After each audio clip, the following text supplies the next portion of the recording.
ಪ್ರಪ್ರಥಮದಲ್ಲಿ ಅಣ್ಣ ಬಸವಣ್ಣನವರ ನಂತರಾಳದಲ್ಲಿ ನನದು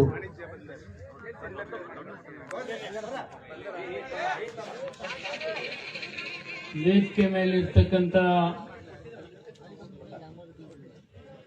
ರೈತ ಮುಖಂಡರಾದಂಥ ಶಶಿಕಾಂತ್ ಗುರೂಜಿ ಅವರೇ, ಚಿನ್ನಪ್ಪಣ್ಣ ಪೂಜಾರಿ ಅವರೇ, ಚುಕ್ಕೆ ನಂಜುಂಡಸ್ವಾಮಿ ಸೋದರಿ ಅವರೇ, ಅನೇಕ ವೇದಿಕೆ ಮೇಲೆ ಆಸೀನರಿರ್ತಕ್ಕಂಥ ಎಲ್ಲ ರೈತ ಮುಖಂಡರೇ, ತಾಯಂದ್ರೆ, ಆತ್ಮೀಯರೇ, ರೈತ ಮಿತ್ರರೇ, ಪತ್ರಿಕಾ ಮಾಧ್ಯಮದ ಎಲ್ಲ ಸಹೋದ್ಯೋಗಿಗಳೇ, ಬಹಳ ಕೃತಜ್ಞತಾಪೂರ್ವಕವಾಗಿ ನಾನು ಒಂದು ಮಾತನ್ನ ಕರ್ನಾಟಕ ರಾಜ್ಯ ರೈತ ಸಂಘ ಎಲ್ಲ ಹಿರಿಯರಿಗೆ ಕೃತಜ್ಞತೆ ಸಲ್ಲಿಸಬೇಕಾಗ್ತದೆ. ಕಾರಣ, ಇಡೀ ರಾಜ್ಯದಲ್ಲಿ ಒಂದು ವಾತಾವರಣ ಸೃಷ್ಟಿಯಾಗಿತ್ತು. ರೈತ ಬೇರೆ, ಸರ್ಕಾರ ಬೇರೆ ಅಂತಕ್ಕಂಥದ್ದು. ಆದರೆ ರೈತ ಸರ್ಕಾರ ಕೂಡಿ ಇರದೆ ಹೋದ್ರೆ ಸಮಾಜವನ್ನು ಒಂದು ಮಾಡ್ಲಿಕ್ಕೆ ಆಗೋದಿಲ್ಲ. ಆದರೆ ರೈತರು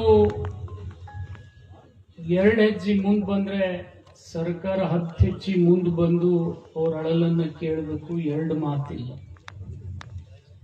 ಆದರೆ ಮೊನ್ನೆ ನಡೆದಂತ ನಿಮ್ಮ ಹೋರಾಟಕ್ಕೆ ಒಂದು ಕೃತಜ್ಞತೆಯನ್ನು ಸಲ್ಲಿಸಬೇಕು. ಯಾಕಂದ್ರೆ ದಿವಂಗತ ನಂಜುಂಡಸ್ವಾಮಿ ಅವರು, ಪುಟ್ಟಣ್ಣವರು ಹೋದ್ಮೇಲೆ ಈ ಜಾಗ ತುಂಬತಕ್ಕಂಥ ರೈತ ನಾಯಕರನ್ನ ನಾವು ಪಡಿತೀವಿ ಅನ್ನತಕ್ಕಂಥ ಆಶಾಭಾವನೆ ನಮ್ಮ ಮನಸ್ಸಿನಲ್ಲಿ ಇರಲಿಲ್ಲ.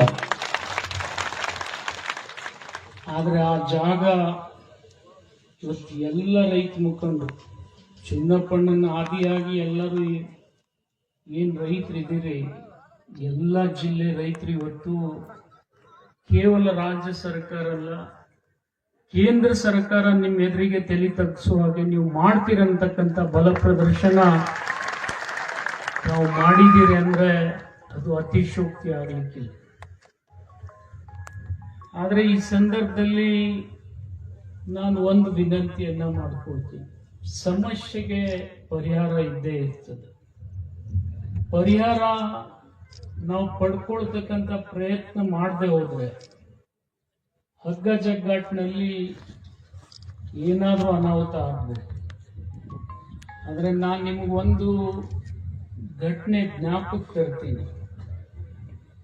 ತಮ್ಮ ಹೋರಾಟದಲ್ಲಿ ಎಲ್ಲ ಶಕ್ತಿಗಳಿದ್ದು, ಆದರೆ ಒಂದು ಆಕಸ್ಮಿಕ ಘಟನೆ ಇಡೀ ರೈತ ಕುಲಕ್ಕೆ ಒಂದು ಅಪಮಾನ ಮಾಡತಕ್ಕಂಥ ಸ್ಥಿತಿ ಉದ್ಭವ ಮಾಡ್ತದೆ.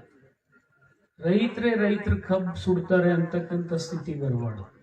ಆದ್ರೆ ನನ್ನ ಕಣ್ಣ ಎದುರಿಗೆ ಅದು ಆಗ್ಲಿಲ್ಲ. ನಾನು ಹಿಂದೆ ಆದ್ರೂ ಕೂಡ ಮುಂದೆ ಆಗ್ಬಾರ್ದನು ಅಂತ ಕಳಕಳಿಯ ಮನವಿಯನ್ನ ನಾನು ಮಾಡ್ಕೊಳ್ತೀನಿ.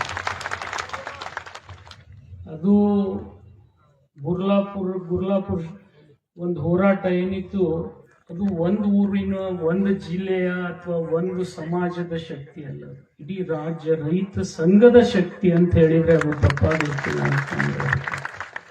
ಅದು ಮುಗಿದ್ಮೇಲೆ ಸಾಮರಸ್ಯದಿಂದ ಇವತ್ತು ಎಲ್ಲ ಕಾರ್ಖಾನೆಗಳು ಇವತ್ತು ಕಬ್ಬು ನುಡಿಸ್ತಕ್ಕಂಥ ಪ್ರಯತ್ನ ಪ್ರಾರಂಭ ಮಾಡಿದ್ದಾರೆ. ಅದು ಮಾಡದೆ ಹೋಗಿದ್ದಿದ್ರೆ ರೈತರು ಕೂಡ ಸಂಕಷ್ಟಕ್ಕೆ ಸಿಲುಕ್ತಿದ್ರು. ನಿಮ್ಗೆಲ್ಲ ಗೊತ್ತಿದೆ, ಕಬ್ಬು ಕಡಿಯುವಂಥ ಗ್ಯಾಂಗ್ಗಳು ಯಾವ ರೀತಿ ನಿಮ್ಮನ್ನು ಶೋಷಣೆ ಮಾಡ್ತಾವ ಅನ್ನೋದು. ಒಂದು 2 ದಿವಸ ತಡ ಆದರೆ ಒಂದು 500 ರೂಪಾಯಿ ಜಾಸ್ತಿ ಬೇಡ ಬಿಡ್ತಾರೆ ಅವರು. ಕೆಲವು ಕಡೆ 1000 ಬಿಡ್ತಾರೆ, ಕೆಲವು ಕಡೆ 2000 ಬಿಡ್ತಾರೆ. ಆದ್ರೆ ಕಬ್ಬು ಗರಿ ಹಾಕ್ತಂದ್ರೆ ಅದು ನಮ್ದೇ ನುಕ್ಸಾನ್ ಆಗ್ತದೆ. ಇದನ್ನೆಲ್ಲ ಮನವರಿಕೆ ಮಾಡಿಕೊಂಡು ನಿಮ್ಮ ರೈತ ನಾಯಕರು ಬಹಳ ಆಕ್ರೋಶದಲ್ಲಿದ್ರೂ ಕೂಡ ಬಹಳ ದೊಡ್ಡ ಸಂಯಮವನ್ನ ಪ್ರದರ್ಶನ ಮಾಡಿರ್ತಕ್ಕಂಥ ರೈತ ಸಂಘಟನೆ ಅಂದ್ರೆ ಅದು ಕರ್ನಾಟಕ ರೈತ ಸಂಘದ ಹಸಿರು ಸೇನೆ ಅಂತೇಳಿ ಬಹಳ ಹೆಮ್ಮೆಯಿಂದ ನಾನು ಹೇಳಬೇಕಾಗ್ತದೆ. ಅಲ್ಲಿ ಯಾವುದೇ ಅಹಿತಕರ ಘಟನೆ ಆಗದ ಹಾಗೆ ನಾವು ಪ್ರಯತ್ನ ಮಾಡಿ ರಾಜ್ಯದ ರೈತರಿಗೆ, ಇಡೀ ದೇಶದಲ್ಲಿ ಯಾವುದೇ ರಾಜ್ಯ ಕಬ್ಬಿನ ರೈತರಿಗೆ ಹೆಚ್ಚಿನ ಬೆಳೆ ಕೊಡಿಸಿರ್ತಕ್ಕಂಥ ರಾಜ್ಯ ಇದ್ರೆ ಅದು ಕೇವಲ ಕರ್ನಾಟಕ ಅಂತ ಹೇಳಿ ಇವತ್ತು ನಾನು ಹೆಮ್ಮೆಯಿಂದ ಹೇಳಬೇಕಾಗ್ತದೆ. ನೀವು ಪಕ್ಕದ ಮಹಾರಾಷ್ಟ್ರದ ಉದಾಹರಣೆ ಹೇಳ್ಬೋದು, ಉತ್ತರ ಪ್ರದೇಶದ ಉದಾಹರಣೆ ಹೇಳ್ಬೋದು. ಆದರೆ ಉತ್ತರ ಪ್ರದೇಶದಲ್ಲಿ ಬಹಳ ದೊಡ್ಡ ರೈತ ಅಂದ್ರೆ 5 ರಿಂದ 10 ಎಕರೆ ಇರ್ತಕ್ಕಂಥ, ನಮ್ಮಲ್ಲಿ 20, 30, 40 ಎಕರೆ ಕಬ್ಬು ಬೆಳೀತಾರೆ. ಪಕ್ಕದ ಮಹಾರಾಷ್ಟ್ರದಲ್ಲಿ ಕೂಡ ಇಷ್ಟು ಬೆಲೆ ಸಿಗಲಿಲ್ಲ. ಇವತ್ತು ನಿಮ್ಗೆ ಹೇಳಬೇಕಾದ್ರೆ, ಇವತ್ತು ಆಗ್ತಾನೆ ಚುನ್ನಪ್ಪಣ್ಣ ಹೇಳಿದ್ರು, ಮಂಡ್ಯ, ಮೈಸೂರು, ಚಾಮರಾಜನಗರದಲ್ಲಿ ಕಡಿಮೆ ಸಿಗ್ತಾ ಇದೆ ಅವರಿಗೆ ಅಂತ ಹೇಳಿ. ನಾವು ಒಂದು ನಿರ್ಣಯವನ್ನು ಮಾಡಿದ್ದೀವಿ, ರಾಜ್ಯದ ಉದ್ದಗಲಕ್ಕೂ ಏನು ಸರ್ಕಾರದ ಪ್ರೋತ್ಸಾಹ ಹಣ 100 ರೂಪಾಯಿ ಕೊಡಬೇಕು, ಅದನ್ನು ಯಾವುದೇ ರೈತರಲ್ಲಿ ಭೇದ ಭಾವ ಇಲ್ಲದೆ ಎಲ್ಲ ರೈತರಿಗೆ ಕೊಡಿಸ್ತಕ್ಕಂಥ ಪ್ರಯತ್ನ ನಾವು ಮಾಡ್ತೀವಿ ಅಂತಕ್ಕಂಥ ಮಾತನ್ನು ಇವತ್ತು ನಾನು ಹೇಳಲಿಕ್ಕೆ ಇಚ್ಛೆ ಪಡ್ತಾ ಇದ್ದೇನೆ. ಜೊತೆಗೆ ಯಾವ ಕಾರ್ಖಾನೆಯಲ್ಲಿ ಹೆಚ್ಚಿಗೆ ರಿಕವರಿ ಇರ್ತದೆ, ಆ ರಿಕವರಿಗೆ ಅನುಗುಣವಾಗಿ ಹಣ ಕೊಡಿಸ್ತಕ್ಕಂಥ ಒಂದು ಪ್ರಯತ್ನ ಕೂಡ ನಾವು ಮಾಡಿದ್ದೀವಿ. ಮತ್ತು ನಮ್ಗಿಂತಲೂ ಮೊದಲು ಸರ್ಕಾರ ಬರೋಕ್ಕಿಂತಲೂ ಪೂರ್ವದಲ್ಲಿನೇ ವಿಶೇಷವಾಗಿ ಬೆಳಗಾವಿ ಜಿಲ್ಲಾಧಿಕಾರಿಗಳು, ಜಿಲ್ಲಾ ಪೊಲೀಸ್ ವರಿಷ್ಠಾಧಿಕಾರಿಗಳ ಜೊತೆ ತಾವು ಸಂವಾದ ಮಾಡಿ ಇಡೀ ರಾಜ್ಯದ ರೈತರಿಗೆ 200 ರೂಪಾಯಿ ಹೆಚ್ಚಿಗೆ ಕೊಡಿಸಿರ್ತಕ್ಕಂಥ ಶಕ್ತಿ ಯಾವುದಾದ್ರೂ ಜನರಿಗಿದ್ರೆ ಅದು ಕರ್ನಾಟಕ ರಾಜ್ಯ ರೈತ ಸಂಘಕ್ಕೆ ಅಂತೇಳಿ ಬಹಳ ಹೆಮ್ಮೆಯಿಂದ ನಾನು ಹೇಳಬೇಕಾಗ್ತದೆ. ನಿಮ್ಮನ್ನು ನೋಡಿ ಇಡೀ ರಾಜ್ಯದ ಬೀದರ್ ಹಿಡ್ಕೊಂಡು ಚಾಮರಾಜನಗರವರೆಗೆ ಎಲ್ಲ ರೈತರಿಗೆ ಸಹಾಯ ಆಗಿದೆ. ಆ ಎಲ್ಲ ಪ್ರಯತ್ನ ಇದು ನಿರಂತರವಾಗಿ ನಡೀಬೇಕು. ಅದು ಕೇವಲ ಈ ವರ್ಷಕ್ಕೆ ಸೀಮಿತವಾಗಬಾರ್ದು. ಬರುವ ವರ್ಷ ಇರಲಿ, ಅದರ ಮುಂದಿನ ವರ್ಷ ಇರಲಿ, ಎಲ್ಲ ವರ್ಷ ಈ ಪ್ರಯತ್ನ ನಿರಂತರ ನಿಮ್ಮ ರೈತ ಸಂಘದ ಸಲಹೆ ಸೂಚನೆ ಮೇರೆಗೆ ಜರುಗಲಿ ಅಂತೇಳಿ ಹಾರೈಸ್ತಾರೆ. ಇವತ್ತು ಅನೇಕ ಸಲಹೆಗಳನ್ನು, ಇವತ್ತು 23 ಸಲಹೆಗಳನ್ನು ಇವತ್ತು ಈ ವೇದಿಕೆ ಮುಖಾಂತರ ತಾವು ಕೊಟ್ಟಿದ್ದೀವಿ. ಅದರಲ್ಲಿ ಬಹಳ ಪ್ರಮುಖವಾಗಿರ್ತಕ್ಕಂಥ ಒಂದು ಸಲಹೆಯನ್ನ ನಾನಿಲ್ಲಿ ಮಾನ್ಯ ಮುಖ್ಯಮಂತ್ರಿಗಳಿಗಾಗಲಿ ಕೇಂದ್ರ ಸರ್ಕಾರಕ್ಕಾಗಲಿ ಮನವರಿಕೆ ಮಾಡಿಕೊಡ್ಬೇಕು.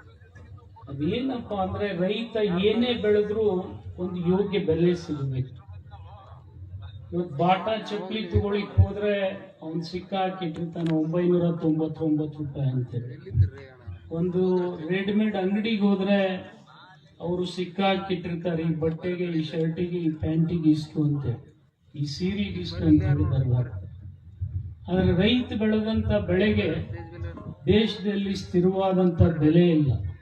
ನಾನು ಹಾರೈಸ್ತೀನಿ ಏನಪ್ಪ ಅಂದ್ರೆ, ಮೋದಿಯವರು 12 ವರ್ಷ ಆಗ್ತಾ ಇದೆ ಪ್ರಧಾನಮಂತ್ರಿ ಆಗಿ, ಇನ್ನೊಂದು 10 ವರ್ಷ ಇರಲಿ, ನಂದು ಅಭ್ಯಂತರ. ಅವ್ರು ಇರುವುದ್ರೊಳಗಾಗಿ ರೈತ ಬೆಳೆದಂತ ಬೆಳೆಗೆ ಅದು ಒಂದು ಯೋಗ್ಯ ಬೆಲೆ ಕೊಡ್ತಕ್ಕಂಥ ಸರ್ಕಾರ ಆಗ್ಲಿ ಅಂತ ಹೇಳಿ ನಾನು ಹಾರೈಸ್ತೀನಿ. ಯಾಕಂದ್ರೆ ಕೇವಲ 23-22 ದಿನಸಿಗಳನ್ನ ನಾವು ಬೆಳೆದಿಲ್ಲ. ನನಗೊಮ್ಮೆ ಕೆಟ್ಟ ಅನ್ನಿಸ್ತದೆ.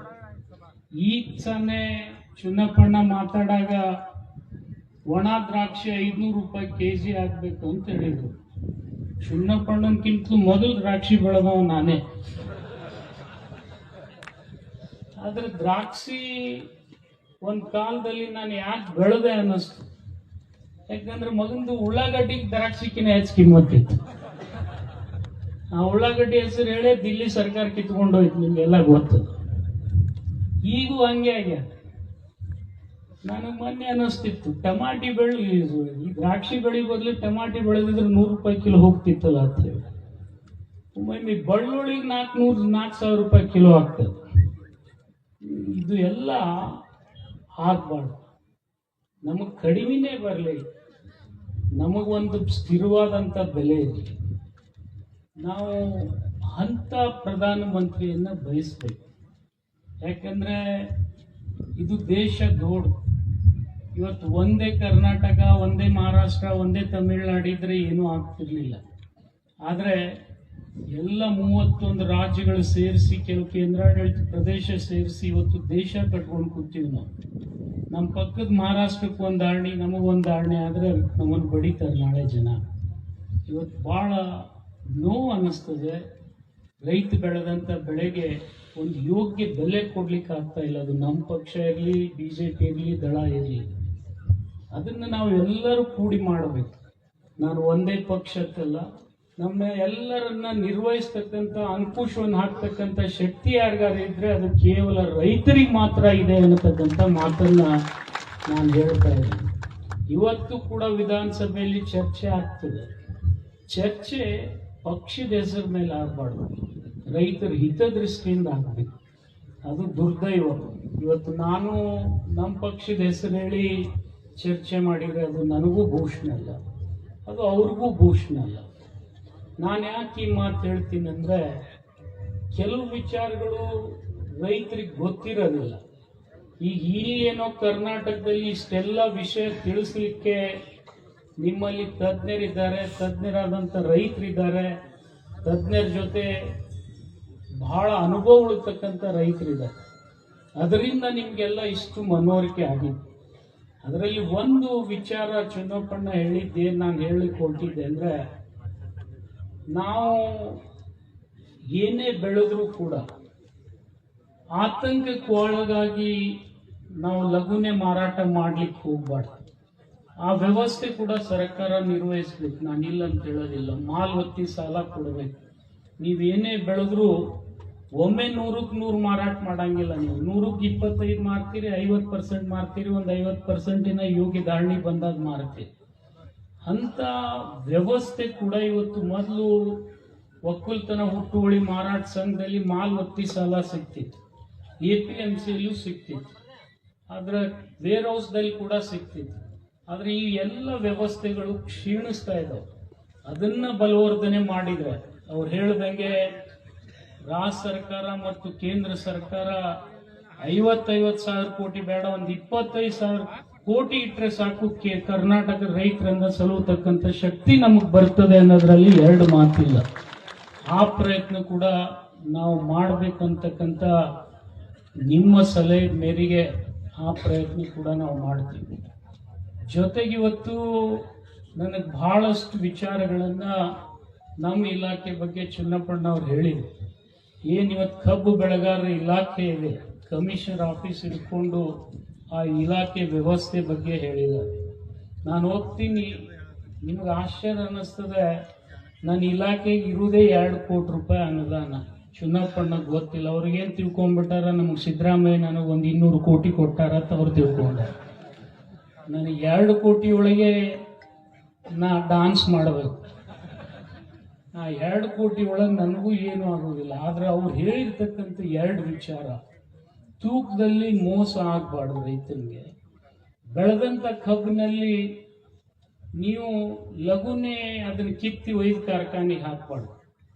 ಇವತ್ತು ಕೂಸು ಹುಟ್ಟಬೇಕಾದ್ರೂ 9 ತಿಂಗಳು ಬೇಕಾಗ್ತದೆ, ಆದ್ರೆ ಕಬ್ಬುನು ಬಲಿಬೇಕಾದ್ರೆ 12 ತಿಂಗಳು ಬೇಕಾಗ್ತದೆ. ನೀವು 10 ತಿಂಗಳನ್ನೇ ಕೊಯ್ದು ಹಾಕಿದ್ರೆ ಅದ್ರಾಗ ನೀರೇ ಬರ್ತದೆ, ಸಕ್ಕರೆ ಬರಂಗಿಲ್ಲ. ಇದನ್ನ ನೀವು ತಿಳ್ಕೋಬೇಕು. ಯಾಕೆ ನಾನು ಈ ಮಾತು ಹೇಳ್ತೀನಿ ಅಂದ್ರೆ, 100 ಮಂದಿ ಚಲೋ ಬೆಳೆದಿದ್ದಾಗ ಒಂದು 50 ಮಂದಿ ನಮ್ದು ಸುಮಾರು ಕಪ್ಪಿಸ್ಲಕ್ಕೆ ನಮ್ಮಂತವ್ರು ಇರಬಾರ್ದು. ಎಲ್ಲರೂ ಒಂದೇ ರೀತಿಯಿಂದ ಬೆಳಿಬೇಕು. ಈ ಕಾರ್ಖಾನೆಗಳು ರಿಕವರಿ ಒಳಗೆ ಮೋಸ ಮಾಡೋದೇ ಅದೇ ಉದ್ದೇಶ. ನಾನು ಯಾಕೆ ಈ ಮಾತು ಹೇಳ್ತೀನಿ ಅಂದ್ರೆ, ಕಾರ್ಖಾನೆಯವರೆಗೂ ಕೆಲವು ಸಮಸ್ಯೆ ಇದಾವೆ. ಅದನ್ನ ಮನವರಿಕೆ ಮಾಡಿಕೊಡ್ಬೇಕಾದ್ರೆ ಕೇಂದ್ರ ಸರ್ಕಾರಕ್ಕೆ ಮನವರಿಕೆ ಮಾಡಿಕೊಡ್ಬೇಕು. ಈಗ ನೀವು ಕೊಟ್ಟಂತ ಕಬ್ಬಿನ ಮೇಲೆ ಏನ್ ಸಕ್ರಿ ಬರ್ತದೆ, ಆ ಸಕ್ರಿಗೆ 31 ರೂಪಾಯಿ ಕೊಟ್ರೆ ನಿಮಗೆ ಹೆಚ್ಚಿಗೆ ಬೆಲೆ ಕೊಡಕ್ ಬರೋದಿಲ್ಲ ಅವ್ರಿಗೆ. ಅದನ್ನ ನಾವು ಕೂಡ ಕಬ್ಬಿನ ಮಾಲೀಕರ ವತಿಯಿಂದ ಕೇಂದ್ರ ಸರ್ಕಾರಕ್ಕೆ ಒತ್ತಾಯ ಮಾಡಿದ್ವಿ. ಏನಪ್ಪಾ ಅಂದ್ರೆ, ಅದನ್ನ ಕನಿಷ್ಠ 41-42 ರೂಪಾಯಿ ಆದ್ರೂ ಮಾಡ್ರಿ ಅಂತ ಹೇಳಿ. ಅವಾಗ ಖಂಡಿತ ನಿಮ್ಗೆ ಇನ್ನೂ ಹೆಚ್ಚಿನ ಬೆಲೆ ಕೊಡಿಸ್ತಕ್ಕಂಥ ಹೋರಾಟ ಚುನಾಪಣ್ಣ ಶ್ರೀಕಾಂತ್ ಗುರೂಜಿ ಅವರೇ ಮಾಡ್ತಾರೆ ಅಂದ್ರೆ ಒಂದು ತಪ್ಪಾಗ್ಲಿಕ್ಕಿಲ್ಲ ಅಂತ ನಾನು ಹೇಳಬೇಕು. ಮತ್ತಿನ್ನು ಅವರು ಉತ್ಪಾದನೆ ಮಾಡಿರ್ತಕ್ಕಂಥ ಸಕ್ಕರೆ ಲಘುನೆ ಮಾರಾಟ ಆಗ್ಬೇಕು. ಅದು ಯಾಕಂತ ಹೇಳಿದ್ರೆ, ಸುಪ್ರೀಂ ಕೋರ್ಟ್ ಆದೇಶದ ನೀವು ಬೆಳೆದ ಮೇಲೆ 15 ದಿವಸದೊಳಗೆ ನಿಮ್ಗೆ ನಾವು ಹಣ ಪಾವತಿ ಮಾಡಬೇಕು. ಆ ಸಕ್ರಿನೇ ಮಾರಲಿಲ್ಲ ಅಂದ್ರೆ ಅವ ಏನ್ ಹಣ ಪಾವತಿ ಮಾಡ್ತಾನೆ? ಅವನ ಹೆಣನೇ ಪಾವತಿ ಮಾಡೋದಾಗ್ತದೆ. ಅದು ಸ್ಥಿತಿ ಅದ ಇವತ್ತು. ನಾನು ನಿಮ್ಗೆ ಸುಳ್ಳು ಹೇಳ್ತಾ ಇಲ್ಲ, ಇದು ವಾಸ್ತವಿಕ ಸತ್ಯ. ಒಂದೊಂದು ಕಾರ್ಖಾನೆ 5 ಲಕ್ಷ ಚೀಲ ಸಕ್ಕರೆಯನ್ನ ಉತ್ಪಾದನೆ ಮಾಡ್ತಾರೆ. 5 ಲಕ್ಷ ಚೀಲದ ಸಕ್ಕರೆದು ರೊಕ್ಕ ನಿಮಗೆ ಕೊಡ್ಬೇಕಂದ್ರೆ ಅವೇನ್ ರಿಸರ್ವ್ ಬ್ಯಾಂಕ್ ಇಟ್ಕೊಂಡು ಕೂತಿರಂಗಿಲ್ಲ. ಅದು ನಮ್ಮಂತ ಬ್ಯಾಂಕ್ಗಳಲ್ಲಿ ಒತ್ತಿ ಇಟ್ಟೆ ಅಂದ್ರೆ ನಮ್ಮ DCC ಬ್ಯಾಂಕ್ ಇರ್ಲಿ, ಕಮರ್ಷಿಯಲ್ ಬ್ಯಾಂಕ್ ಇರ್ಲಿ, ರಾಷ್ಟ್ರೀಕೃತ ಬ್ಯಾಂಕ್ ಇರ್ಲಿ, ಅಲ್ಲೇ ಒತ್ತಿ ಇಡಬೇಕು. ಅಲ್ಲಿಟ್ಟು ರೊಕ್ಕ ಸಿಕ್ಕರೆ ಅವ ನಿಮ್ಗೆ ಸಾಲ ನಿಮ್ಗೆ 15 ದಿವಸನೊಳಗೆ ಪಾವತಿ ಮಾಡೋಕ್ಕಾಗ್ತದೆ. ಅದು ಕೂಡ ಬಹಳ ಸಂಕೀರ್ಣವಾದಂತ ಪರಿಸ್ಥಿತಿ ಇದೆ. ಮತ್ತೆ ಈ ಸರ್ತಿ ಕೂಡ ನಾವೇನ್ ಈ ಕಬ್ಬು ಉತ್ಪಾದನೆ ಮಾಡಿದೀವಿ ಅದರಲ್ಲಿ ಒಂದು ಕಾರ್ಖಾನೆಗೆ 100 ಟನ್ ಬೆಳೆದ್ರೆ ಬರೀ 5 ಟನ್ ಮಾತ್ರ ಒಂದಿಗೆ ಎಕ್ಸ್ಪೋರ್ಟಿಗೆ ಪರ್ಮಿಷನ್ ಕೊಟ್ಟಾರೆ. ಅದನ್ನು ನಾವು ತಿಳ್ಕೊಳ್ಬೇಕು. ಜೊತೆಗೆ ಇಥನಾಲ್ ಕಾರ್ಖಾನೆಗಳು ಏನಿವತ್ತು ಪೆಟ್ರೋಲ್ ನಲ್ಲಿ ಇಥನಾಲ್ ಬೆರೆಸ್ತೀವಿ, ಅದನ್ನ ಹಾಕ್ರಿ ಅಂತ ಹೇಳಿ ಕೇಂದ್ರ ಸರ್ಕಾರದವರೇ ಹಣ ಕೊಟ್ಟರು. ಆದ್ರೆ ಇಥನಾಲ್ ಈಗ ಒಂದು ಕಾರ್ಖಾನೆ ದಿವಸಕ್ಕೆ 300 ಲೀಟರ್ ಉತ್ಪಾದನೆ ಮಾಡ್ತಿದ್ರೆ ಅವ್ರಿಗೆ ಬರೀ 30 ಲೀಟರ್ ಉತ್ಪಾದನೆ ಮಾಡ್ರಂತ ಆದೇಶ ಕೊಟ್ರೆ ಅದು ತಪ್ಪಾಗ್ತದೆ. ಅದು ನೀವು ಯಾರಿಗೆ ಕೇಳಬೇಕಪ್ಪ ಅಂತಂದ್ರೆ ಬಳ್ಳಾರಿ ಅವರು ಅದಾರ ನಮ್ಮ ಹಿಂದೆ, ನಮ್ಮ ಹಾವೇರಿ ಅವರು, ಅವ್ರ MP ಅವರಿಗೆ ಕೇಳಬೇಕು ನಾವು ಇವತ್ತು. ಯಾಕಂದ್ರೆ ಅವರು ರಾಜ್ಯದ ಮುಖ್ಯಮಂತ್ರಿಗಳಾದಂಥವ್ರು, ಅದರದ್ದು ನಿರ್ವಹಣೆ ಮಾಡ್ತಕ್ಕಂಥವ್ರು ಪ್ರಹ್ಲಾದ್ ಜೋಶಿ ಅವರು, ಅವ್ರಿಗೆ ಕೇಳ್ಬೇಕು ನಾವು. ಯಾಕಂದ್ರೆ ಅವರು ನಾವು ಕೂಡಿ ನಿಮ್ಮ ಹಿತವನ್ನ ಕಾಪಾಡಬೇಕು. ನಾವು ಹೇಳ್ತೀವಲ್ಲ, ಕೇಂದ್ರ ಸರ್ಕಾರ ಆ ಸರ್ಕಾರ ಆದ್ರೆ ಮಕ್ಕಳು ಬಡವ ಆಗ್ಬಾರ್ದು. ಮಕ್ಕಳಂದ್ರೆ ನೀವೇ. ಅದು ಕೇಂದ್ರನೇ ಇರಲಿ, ರಾಜ್ಯನೇ ಇರಲಿ, ಒಗ್ಗಟ್ಟಿನಿಂದ ಕೆಲಸ ಮಾಡಿದ್ರೆ ಈ 3-4 ಸಮಸ್ಯೆಗಳನ್ನ ಬಗೆಹರಿಸಿದ್ರೆ ಕಬ್ಬಿಗೆ ಖಂಡಿತ ಯೋಗ್ಯ ಧಾರಣೆ ಸಿಗ್ತದೆ. ಇದ್ರ ಜೊತೆಗೆ ನಾನು ಇನ್ನೊಂದು ಹೇಳ್ಬೇಕಪ್ಪ ಅಂತಂದ್ರೆ, ನೀವು ಕಬ್ಬು ಬೆಳೀತಕ್ಕಂಥ ರೈತರಲ್ಲಿ ವಿನಂತಿ ಮಾಡ್ತೀನಿ, ನೀವು ಬಹಳ ಗಂಡಸರಾದ್ರೆ 40 ಟನ್ ತೆಗಿತೀರಿ ಒಂದು ಎಕರೆಗೆ. ಆದ್ರೆ ನನ್ನಲ್ಲಿ ಒಬ್ಬ ಸಾಳುಂಕೆ ಅಂತ ರೈತ ಅದಾನ ನಿಡಗುಂದಿಯಲ್ಲಿ, 110 ಟನ್ ತೆಗೆದಾನ ಒಂದು ಎಕರೆಗೆ. ಅದಾರಿಲ್ಲ, ನಾನು ಅದಕ್ಕೆ ಯಾಕೆ ಬೆಳಿ ಅಂತ ಹೇಳ್ತೀನಿ 100 ಟನ್ ಅಂದ್ರೆ, ನಿಮಗೆ 40 ಟನ್ ಬೆಳೆದ ರೂಢ ಬಹಳ ಆಗ್ಯದ. 100 ಟನ್ ಬೆಳಿಬೇಕಾದ್ರೆ ವೈಜ್ಞಾನಿಕ ಕೃಷಿ ಮಾಡತಕ್ಕಂತ ಪದ್ಧತಿಯನ್ನ ಅವ ಒಂದು ಸಾರ್ತಿ ನಾಟಿ ಮಾಡಿದ್ರೆ 5 ಬೆಳಿ ತೆಗಿತಾನೆ. 3 ವರ್ಷಕ್ಕಲ್ಲ, 5 ವರ್ಷಕ್ಕೂ ಎಕರೆಗೆ 100 ಟನ್ ತೆಗಿತಾನೆ. ಇದು ನೀವು ಅಕಸ್ಮಾತ್ ಅಂತ ಶಕ್ತಿ ನಿಮಗೆ ಬಂದ್ರೆ ಯಾವ ಸರ್ಕಾರದ ಮುಂದೆ ಕೈ ಒಡತಕ್ಕಂತ ಸ್ಥಿತಿ ಬರುದಿಲ್ಲ. ರೈತ ನಮಗೆ ಸಾಲ ಕೊಟ್ಟು ಕಳಿಸ್ತಾನಂದ್ರೆ ಅದು ತಪ್ಪಾಗ್ಲಿಕ್ಕಿಲ್ಲ ಅಂತ ನಾನು ಹೇಳ್ಬೇಕಾಗಿದೆ. ಅಂತ ಶಕ್ತಿ ಬಹಳಷ್ಟು ರೈತರು ಇವತ್ತು ಪ್ರದರ್ಶನ ಮಾಡ್ತಾ ಇದ್ದಾರೆ. ಈ ಪದ್ಧತಿಯನ್ನ ನಾವು ನೋಡ್ಕೊಂಡು ಕಲಿಬೇಕೆ ವಿನ ವಿಜ್ಞಾನಿಗಳಿಗಿಂತಲೂ ನೀವೇ ಹುಷಾರಿದ್ದೀರಿ. ಅದನ್ನ ಮಾಡ್ತಕ್ಕಂಥ ಪ್ರಯತ್ನ ಕೂಡ ತಾವು ಮಾಡಬೇಕು. ಮತ್ ಇನ್ನೊಂದು ಮೆಕ್ಕೆಜೋಳದ ಬಗ್ಗೆ ಅವರು